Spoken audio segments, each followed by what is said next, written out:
हा ब्लॉग थोडा इमोशनल झाला आहे कारण आम्ही नागपूरहून नाशिकला शिफ्ट होण्यापूर्वीचा हा व्हिडिओ आहे. हॅलो एव्हरीवन, कसे आहात सगळे? आय होप सगळे मस्त असताल.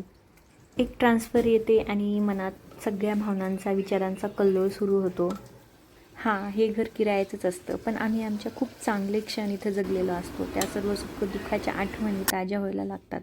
आणि सगळ्यात महत्त्वाचं, जे लोक आपले नसतात पण आपल्यापेक्षा पण जास्त जवळचे वाटायला लागतात, असे शेजारी पण इथेच या किरायाच्या घरात भेटतात. ट्रान्सफर येते आणि त्या सगळ्या गोष्टी मागे सोडून जावं लागतं. अगोदर मला आमच्यासाठी खूप वाईट वाटायचं, पण आता समोरकडं पाहून वाटतं एवढ्या छोट्या जीवाला तर आमच्यापेक्षा पण जास्त जड जात असेल ना. तिचे जुने मित्रमैत्रीण आणि आठवणींना सोडून नव्या ठिकाणी जायला, ॲडजस्ट व्हायला. सो बँकर्सची लाईफ अशीच असते. आम्ही कुठलेच कायमचे स्थायी नसतो. आज इथं, काही वर्षांनी दुसरीकडं कुठं, पण आठवणी मात्र कायमच्या मनात राहतात.